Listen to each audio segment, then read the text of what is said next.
The second my father laughed at my ring, something cracked, not loud, not dramatic, just sharp enough to hurt.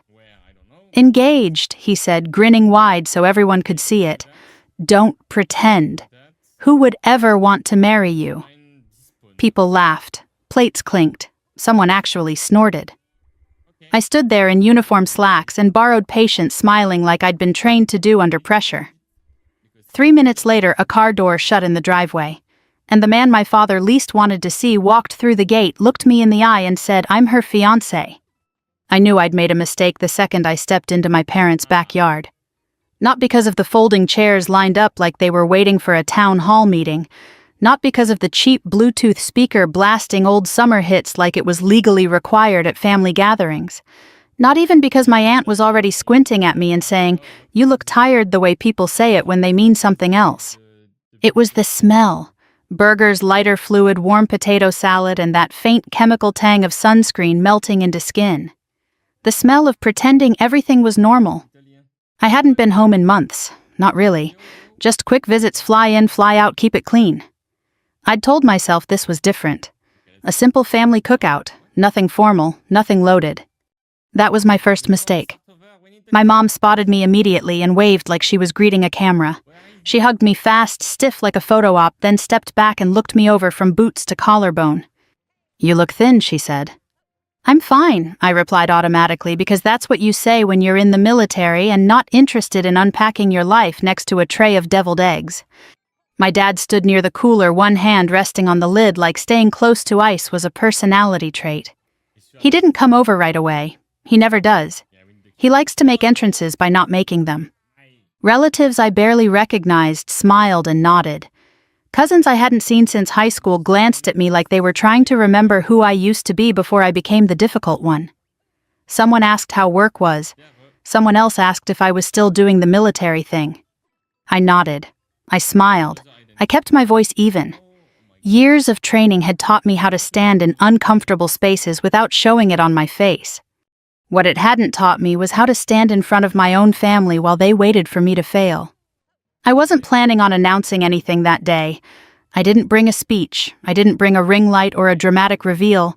I just had a ring on my left hand, the kind you wear when something in your life is solid and quiet and real. I should have kept my hand down. My cousin Melissa noticed first. Her eyes flicked to my fingers, then back to my face. She smiled, small, cautious. A warning smile. Too late. My father finally turned. His eyes dropped straight to my hand like they'd been magnetized. "Well, look at that," he said loud enough for half the yard to hear. "What's this supposed to be?" I felt the familiar tightening in my chest, the kind that comes right before impact. "It's a ring," I said. He laughed, a big laugh, a confident laugh, the kind of laugh that invites others to join in so they don't feel left out. "Don't tell me you're engaged," he said, shaking his head. "Come on, don't pretend. Who would want to marry you?" For half a second, the yard went quiet. Then someone laughed, then another. Not cruel laughter, not exactly. More like nervous relief. Thank God he said it first. I stood there with the sun in my eyes and my hands at my sides, feeling every pair of them looking at me, waiting to see what I'd do, waiting to see if I'd cry, or snap, or finally prove them right. My mother didn't look at me, she looked at my father. "Don't start," she said, not to him but somehow to me. "Don't start, don't make it awkward, don't ruin the day." I swallowed, I tasted metal. "I didn't say anything," I replied quietly. My father smirked like that was confirmation. "I'm just being honest. You've always had a strong personality." There it was, the family euphemism. Strong, difficult, too much. I glanced around. Plates suddenly became fascinating. A few people stared at the grass. One of my cousins shifted like she might say something, then thought better of it. I'd been deployed into situations with less tension than that backyard. I wanted to leave. I wanted to turn around and walk back to my car and never explain myself again. But I didn't. I stood there. Because walking away always gets rewritten later as weakness. So I stayed. My dad leaned back against the cooler, crossing his arms. So he said, drawing it out, "Where's this imaginary fiancé of yours, held up at the toy store?" A couple of people chuckled. Someone muttered, "Jesus." My face stayed calm. Inside, something settled, not anger, not hurt, recognition. This wasn't a joke, this was a move. I looked down at my ring. It wasn't flashy. No oversized diamond screaming for attention. It was simple, clean. The kind of ring someone buys when they actually know you. My father didn't like that. I could tell by the way his smile tightened. He needed it to be fake. He needed the story to stay intact. Relax, he added, waving a hand. I'm just saying what everyone's thinking. That's the thing about families like mine. Someone always volunteers to say the quiet part out loud, then pretends they did you a favor. I felt a presence shift behind me. Not loud, not dramatic. Just a subtle change in the air, like when the wind turns before a storm. A car door closed in the driveway. I heard footsteps on gravel.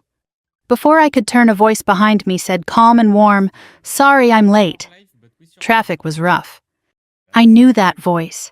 Knew it the way you know something that feels like home. I turned. He was standing there in the side gate sleeves rolled up, holding a small bakery box like it mattered. He smiled at me first. Always me first. "You okay?" he asked softly. I nodded once. Then he looked up and extended his hand. "I'm Daniel," he said. "I'm her fiancé." The silence that followed wasn't polite. It was stunned. And when I looked back at my father, his face had gone pale in a way I'd never seen before. My father's laugh cut off mid-breath like someone had pulled the plug on it. For a second, no one moved. Not my mother, not my aunts, not the cousins who had just been laughing a little too hard. The backyard froze in that awkward half-beat where everyone knows something has shifted, but no one wants to be the first to acknowledge it. Daniel stood next to me like he belonged there, not puffed up, not defensive, just steady. The bakery box in his hands looked almost comically normal for the moment he'd walked into. My father stared at him. Not in the vague, polite way you look at a stranger, in the sharp, searching way you look at someone you're trying to place. His eyes narrowed slightly, like he was rifling through a mental filing cabinet and not liking what he was finding. "Your fiancé," my mother said, finally blinking as if the word itself needed time to buffer. Daniel nodded. "Yes, ma'am." He said it politely, calmly, the way someone does when they don't feel the need to prove anything. My father cleared his throat. Once. Then again. "Daniel," he repeated slowly, like saying the name out loud might jog something loose. "And you are—" Daniel offered his hand. "Daniel Reyes." That did it. I watched the recognition land behind my father's eyes in real time. It wasn't dramatic. No gasp, no step back. Just a subtle tightening around his mouth, a flicker of something that looked an awful lot like calculation. Because my father didn't know Daniel from social media. He didn't know him from me. He knew him from reputation. Daniel had spoken at a veterans fundraiser my father attended last year. He'd been introduced as a former officer who now worked in compliance and risk oversight for government contractors. The kind of job that doesn't make headlines but makes problems very real for people who cut corners. My father had bragged about shaking his hand afterward. Now that same hand was extended to him. My father hesitated half a beat too long before taking it. "Good to meet you," he said, his voice suddenly lower, flatter.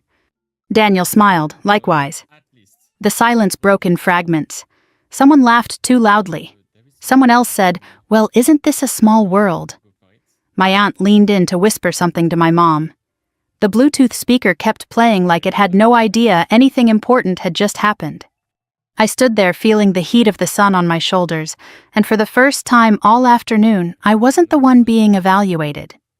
My father glanced at me, then back at Daniel, then at my ring. So he said, forcing a chuckle that didn't quite work, "This is real." Daniel didn't answer for me. He looked at me instead, eyebrows lifting just slightly, giving me the space to speak if I wanted it. "Yes," I said, "it is." My mother smiled, tight, careful. "Why didn't you tell us?" I looked at her. "You didn't ask." That landed harder than anything I could have shouted. Her mouth opened, then closed again. "In my family, you're not supposed to say things like that. You're supposed to hint, soften. Make sure no one feels uncomfortable except you." My father shifted his weight. "Well, congratulations," he said, clapping his hands once like he was closing a topic. "You could have saved us the surprise." Daniel tilted his head slightly. She didn't think it was something she needed to defend. The word defend hung there quiet but sharp. My father's jaw tightened. No one said anything about defending. Daniel didn't argue, he just nodded. Of course.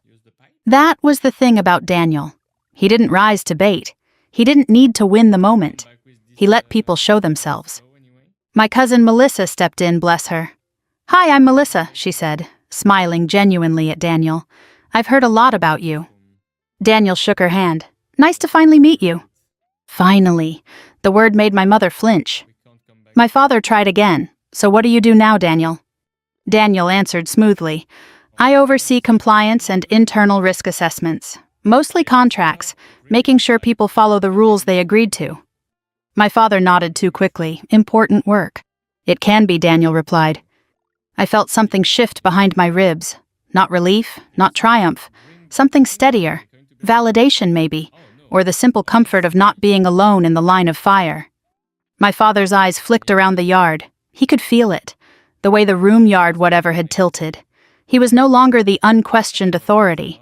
He was just another man standing next to a cooler, hoping no one noticed the sweat on his collar.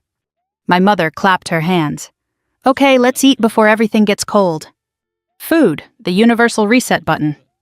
People moved toward the tables, grateful for an excuse. Conversations restarted in low, careful tones. Daniel leaned in slightly. "You good?" he asked. I nodded. "Yeah." It wasn't a lie, not completely. My father didn't join the line right away. He watched us instead. Watched the way Daniel stayed close, not possessive, just present. Watched the way I didn't fold. When he finally did approach, it was with a practiced smile. "Daniel," he said, "you should try the burgers. Family recipe." Daniel smiled politely. "I'd love to." My father leaned in closer to me as we waited. "We'll talk later," he said under his breath. Privately. There it was, the warning disguised as concern. I met his gaze. Okay. But something in my tone must have tipped him off, because his smile faltered just for a second. He didn't like that he no longer controlled the story. As we ate, my phone buzzed in my pocket. A text from my mother even though she was 3 feet away. "We need to talk after."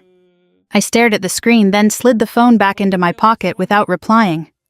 Daniel noticed. He always does. "Later," he murmured, not a question. "Later," I confirmed. Across the yard, my father was laughing again. Louder this time. Too loud. The kind of laugh people use when they're trying to reclaim territory. I watched him from the corner of my eye and felt the familiar pressure building, because I knew what came next. The public part was over. Now came the reckoning behind closed doors. My father waited exactly 3 minutes after people started eating before he made his move. That's how he's always done it. Long enough for the shock to fade, short enough that no one's distracted yet. He believes timing is a form of intelligence. He caught me near the back door where the noise dipped just enough to feel private. My mother hovered a few steps away, pretending to rearrange napkins that didn't need rearranging. "So," he said, folding his arms, "you want to explain what that was?" I looked at him, really looked at him. The sun had carved deeper lines into his face over the years, but the expression was the same one I'd grown up with. The look that said he was already convinced he was right, and just needed me to admit it. "What do you mean?" I asked. He scoffed. "You show up with a ring, don't say a word, let everyone think you're making things up, then you bring him." Him, not Daniel, not my fiancé, just him. "I didn't bring him to make a point," I said. "He came because he was invited." By who? My father snapped. "By me." That landed badly. My mother stepped in immediately. "Your father just means it caught us off guard." I didn't take my eyes off him. So did the comment about no one wanting to marry me. He waved that off. "Don't be dramatic, I was joking." I almost laughed, not because it was funny, because it was so familiar. "You were laughing," I said. Everyone else followed.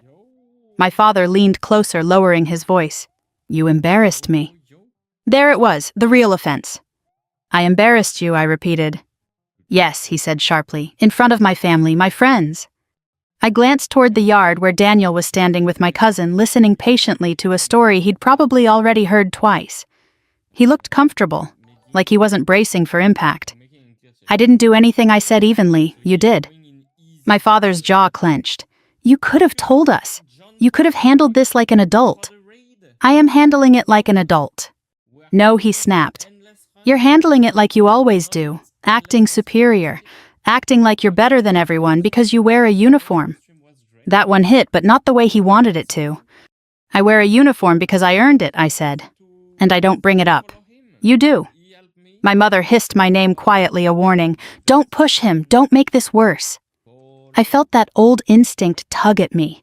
The one that tells you to back down, smooth it over, apologize even when you didn't start the fire. I didn't. My father exhaled through his nose. You think you're so independent, he said. But you still need us. I met his eyes. No, I said, I don't. That was the moment his expression changed. Not anger, something colder. We'll see, he said. He turned away before I could respond, calling over his shoulder. Your mother and I will talk to you later. Not with you, to you. I stood there for a second, letting the noise of the party wash back over me. Someone laughed. Someone dropped a plate. The speaker switched songs. Daniel appeared beside me like he'd sensed the shift. You okay? He asked quietly. I nodded. He's not done. Daniel glanced toward the cooler where my father had resumed his post like nothing had happened. I figured. We didn't talk about it then. We ate. We smiled when required. We played our parts. Because sometimes survival looks like patience. But I noticed things. The way my father kept glancing at my hand. The way he asked Daniel just enough questions to assert himself, but not enough to reveal how uneasy he was. The way my mother watched me like she was waiting for me to explode so she could justify everything. When it was finally time to leave, my father hugged me stiffly. We'll talk, he repeated. I drove away with Daniel beside me, the house shrinking in the rearview mirror. You don't have to go back, he said gently. I know, I replied. I didn't say what I was thinking, that I'd been going back my whole life, that every visit was just another version of the same test. That night my phone buzzed nonstop. Texts from my mother, from an aunt, from a cousin I barely spoke to. You could have handled that differently. Your dad didn't mean it like that. He was just surprised. I didn't respond. At 11:47 p.m., an email came in from my mortgage lender. Subject action required pre-approval review. My stomach dropped before I even opened it. Daniel watched my face change. What is it? I handed him the phone. He read it once, then again. That's odd, he said carefully. I know, I replied. The email was polite, neutral, the kind of language that pretends not to panic you while absolutely doing so. An item has appeared on your credit report that requires clarification before we can proceed. I sat on the edge of the bed, my heart steady but heavy, not racing, calculating. I didn't open anything I said. I haven't missed a payment. I've been careful. Daniel nodded. I know. I logged into my credit monitoring app. Green check marks loaded one by one. Then read. A small retail account, low limit, opened months ago. My name, my social security number, my parents' address. That's not mine, I said quietly. Daniel leaned closer. Are you sure? I'm sure. I stared at the screen, a cold recognition settling in my chest. My mail still went to their house, it always had. Deployments, moves, it was easier. It was a mistake. I felt something shift inside me then. Not panic, not fear. Clarity. This isn't an accident, I said. Daniel looked at me. You think your dad? I think someone in that house decided my life was theirs to manage. I took a screenshot, then another. I created a new folder on my phone and named it simply Family. Daniel didn't say anything. He didn't need to. We both knew this wasn't over. It was just moving into a different phase. I didn't sleep much that night, not because I was spiraling or replaying my father's words on a loop. I'd done that years ago. This was different. This was the kind of alertness you get when something stops being emotional and starts being operational. By sunrise, I was already dressed, coffee in hand, uniform pressed the way muscle memory does without asking permission. The world outside my apartment felt calm in a way my parents' backyard never had. Orderly, predictable. Nobody here cared about my ring, or my father, or what anyone thought of me. They cared whether I showed up on time and did my job. And I did. The day moved in clean blocks, briefings, emails, checklists, the kind of rhythm that steadies you. Around mid-morning, my phone buzzed again. A group text this time. New thread. Mom, we need to talk tonight.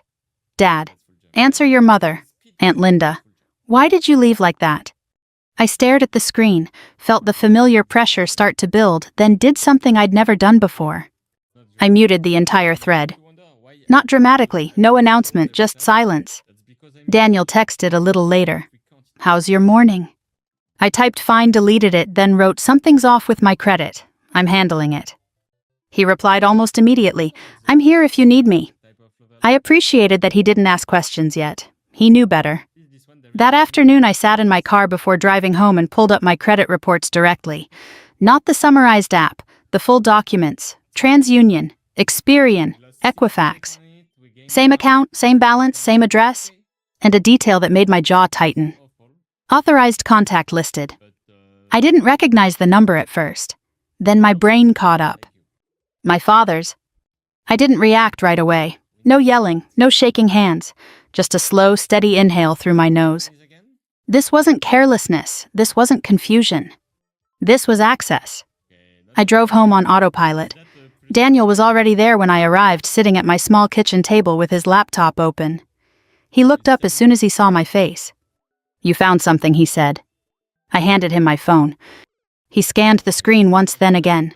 His expression didn't explode, it focused. That's your father's number, he said quietly. Yes. He closed the laptop halfway. Okay, then we stop guessing. I nodded. Document, lock it down, dispute. Daniel almost smiled, exactly. I froze my credit first, all 3 bureaus, PIN set, confirmation emails saved. Then I initiated the dispute process. No accusations, no family narrative, just facts. This account was opened without my authorization. Correspondence appears to have been sent to an address I no longer reside at. Submit. Only after that did I check my phone again. 5 missed calls from my mother. A voicemail from my father. I didn't listen to it yet. Instead, I got a text. Mom, your dad says you're accusing him of something. This is getting ridiculous. I stared at the word accusing and felt a bitter laugh bubble up. I hadn't accused anyone. I'd filed paperwork. That scared them more than any confrontation ever could. Daniel watched me. They're feeling pressure. They should, I replied. An hour later, my phone rang again, this time an unknown number. I answered. Hi, is this a woman? Paused, checking her notes. Is this Emily Carter? Yes. This is Dana from HR, from Daniel's office. My heart didn't race, it settled. Daniel's eyes met mine. He gestured for speaker. I put it on. You're not in trouble, Dana continued quickly. We received a concern and are doing a routine review. Daniel leaned forward. Dana, this is Daniel. I'm here. Thank you, she said.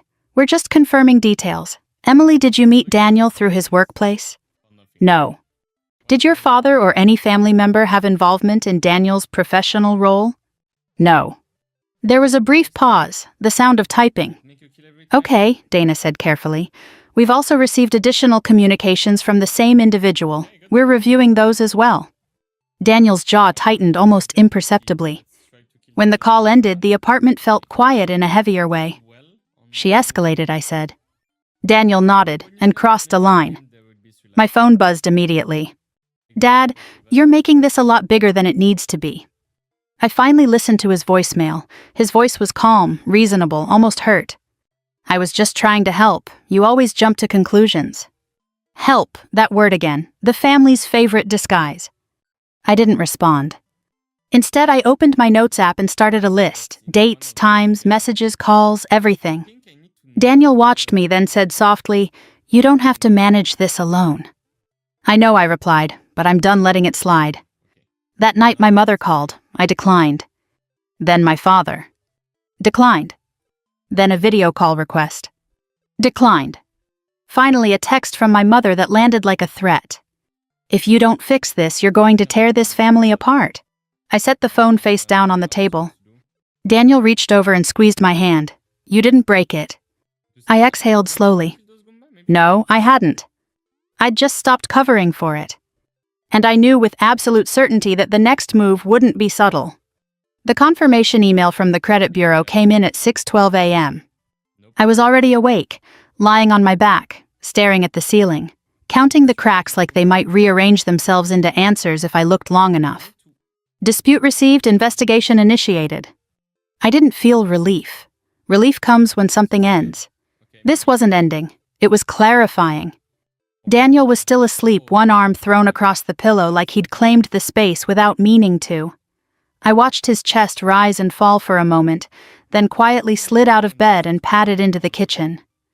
The apartment was silent in that early morning way that feels honest. No music, no voices trying to control the narrative. I opened my laptop and pulled up the retailer account details again. This time I went deeper. Not summaries, original records. It took a few clicks before I found what I was looking for. Account application PDF attached. I opened it. My name sat neatly at the top. Correct spelling, correct date of birth. My social security number masked, but unmistakably mine. The address listed wasn't my apartment. It wasn't even my last duty station. It was my parents' house. My jaw tightened, but my hand stayed steady. Panic doesn't help when you're reading fine print. Then I scrolled. There it was. Authorized contact phone number. I didn't need to dial it. I knew it by heart. I'd memorized it as a kid the way you memorize emergency numbers before you understand why you need them. My father's number. I stared at the screen longer than necessary, like if I gave it enough time the digits might rearrange themselves into something less ugly. They didn't.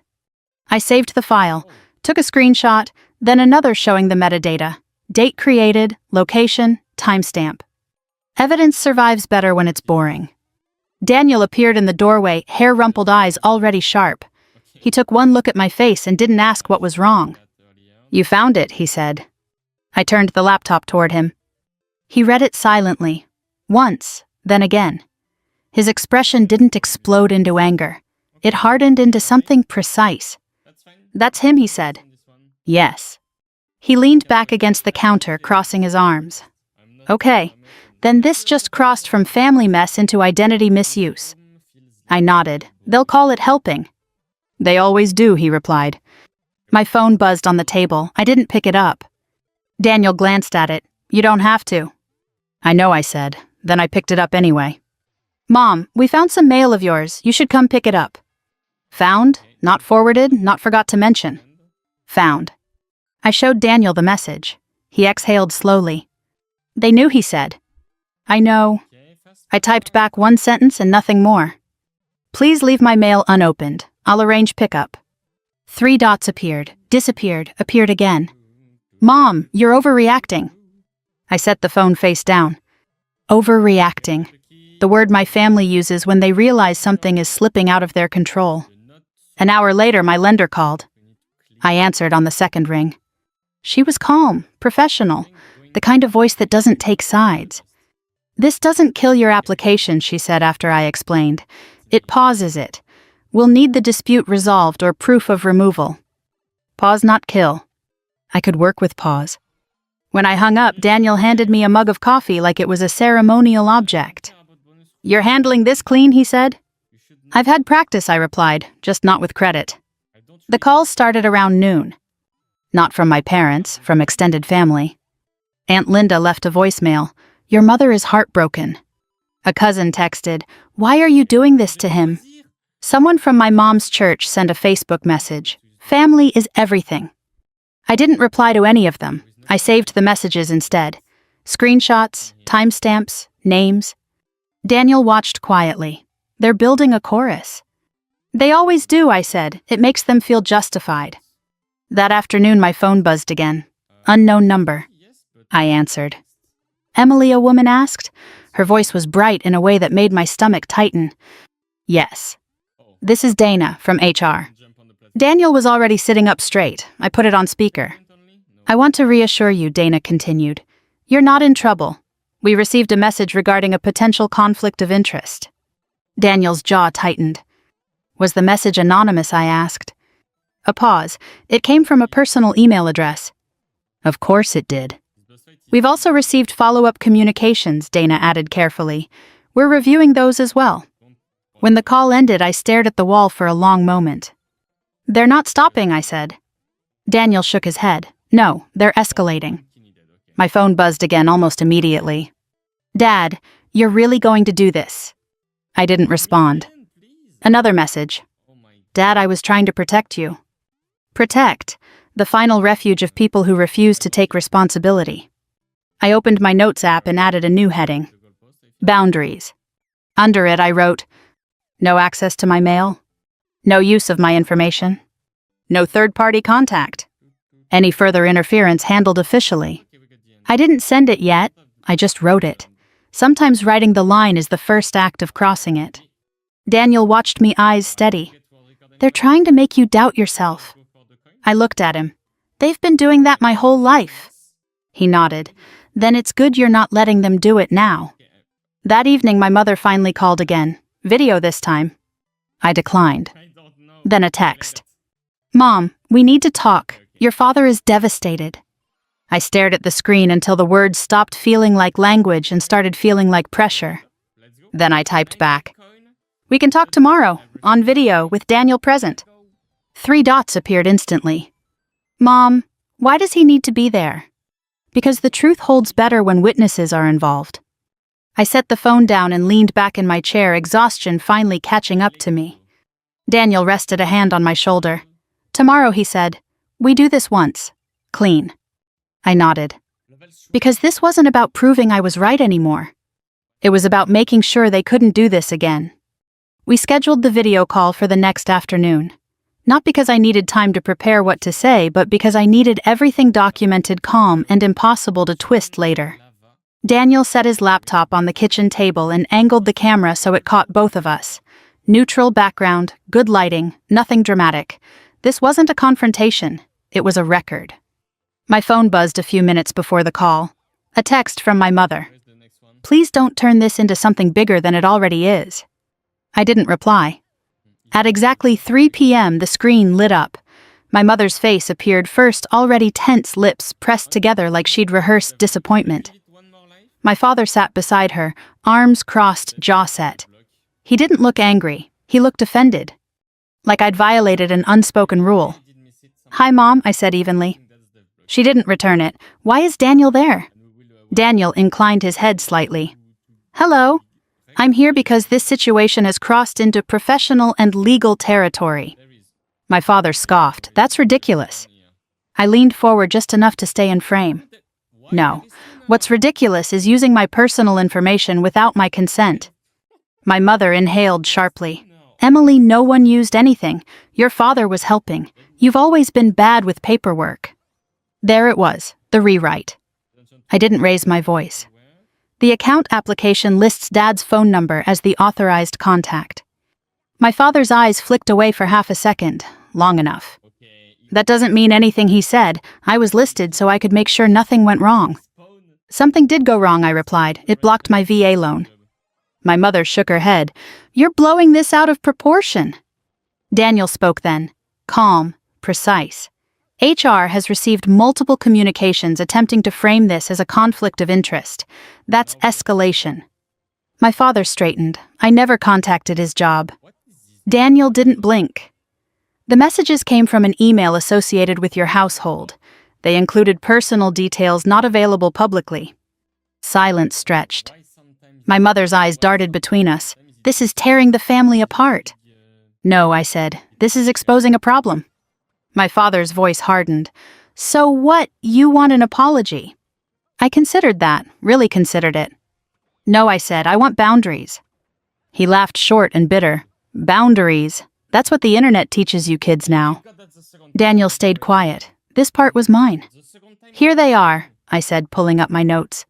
No one in this family has access to my mail. No one uses my information. No one contacts my employer or my fiancé's workplace about me.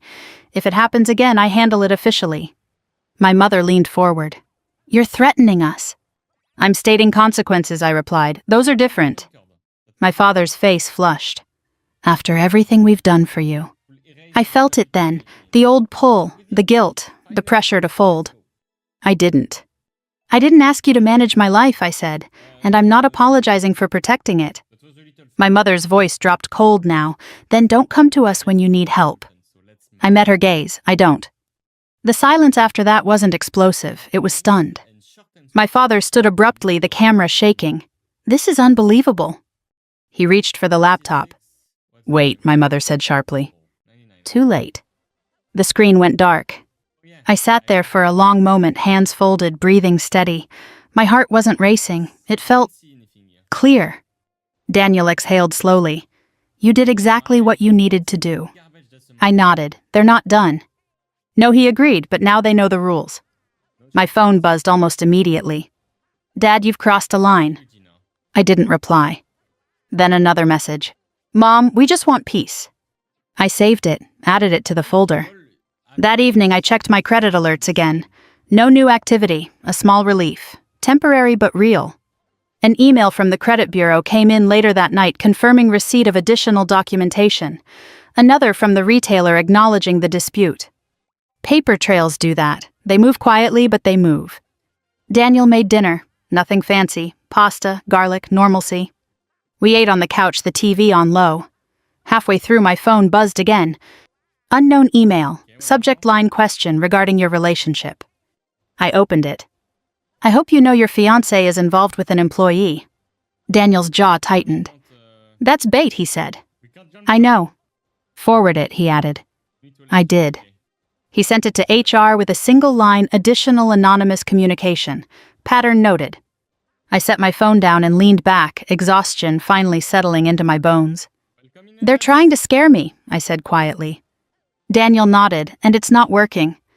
I thought about my father, about how loud he'd laughed at my ring, about how small he'd looked when he realized the story wasn't his anymore.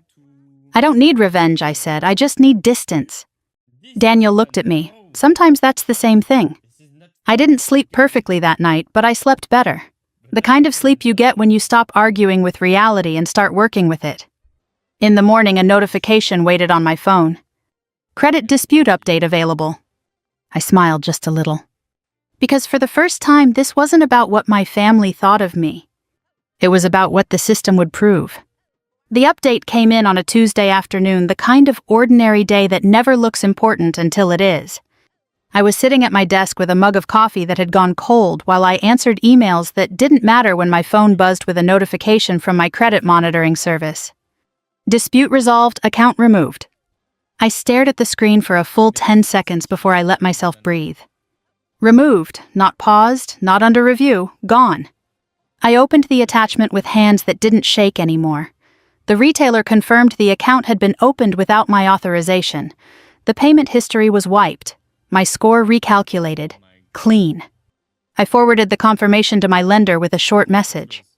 "Issue resolved, documentation attached." Her reply came back within minutes. "Great news, we'll resume processing your VA loan." Resume, not restart, resume. I leaned back in my chair and felt something loosen in my chest that I hadn't realized I'd been holding for years. Not just the tension from the last few weeks, but the older kind. The kind that comes from always waiting for the next shoe to drop when it comes to your family. That evening, Daniel came over with takeout and the kind of quiet smile that meant he already knew. "You got it," he said. "It's gone," I replied, "clean." He nodded, satisfied. "Good." We didn't celebrate. Not really. No champagne, no speeches, just dinner at my small kitchen table and the hum of normal life returning. My phone buzzed once during the meal. "Mom." I didn't open it right away. When I finally did, it was short. We didn't realize how serious this was. I read it twice. Not an apology, not accountability, just a statement that kept the responsibility comfortably vague. I typed a response, then deleted it. Then I wrote something else. "I need space right now. I'll reach out when I'm ready." I hit send and set the phone face down. Daniel watched me closely. "You okay with that?" "Yes," I said, and I meant it. The calls slowed after that, then stopped. The group texts went quiet. The extended family found other things to talk about. They always do. My father didn't contact me again. Not directly. I heard through my mother that he was hurt and confused and didn't understand how things got so out of hand. I understood perfectly. For the first time in my life, I hadn't rushed in to fix the discomfort. I hadn't apologized to smooth things over. I hadn't accepted blame that wasn't mine just to keep the peace. Peace, I'd learned, isn't the absence of conflict. It's the presence of boundaries. A week later, the lender called again. Final approval, dates discussed, numbers finalized. After I hung up, I stood in my living room and looked around at the place that had been mine alone for years. Small, clean, temporary. Soon it wouldn't be. Daniel leaned against the doorframe watching me. You did this the right way. I did it the only way that works, I said. I thought back to that backyard. To the laughter. To my father's voice cutting through the noise like it owned the space. Who would ever want to marry you? The answer, it turned out, wasn't just Daniel. It was me. I wanted to marry the version of myself who didn't shrink, who didn't explain, who didn't beg for permission to live her own life. The military taught me discipline, not silence. Discipline is knowing when to stand still and when to move. My family thought control meant access, thought love meant obedience, thought jokes could cover cruelty if they were delivered with a smile. They were wrong. What stayed standing after everything else fell quiet wasn't anger or revenge or even vindication. It was clarity. I didn't need to punish anyone. The system handled what the system handles best: facts, paper trails, consequences. All I had to do was stop protecting people who were willing to hurt me to feel powerful. That's the part no one tells you, that sometimes the bravest thing you can do isn't fighting back. It's stepping back. If this story stirred something in you, if you've ever been told you were too much for simply protecting your own life, I'd love to hear from you. Drop a comment below and tell me where you're listening from. Share this with someone who might need to hear it. And if you want more stories like this, real stories about boundaries, resilience, and quiet strength, subscribe so you don't miss what comes next. We're still telling them, and we're not done yet.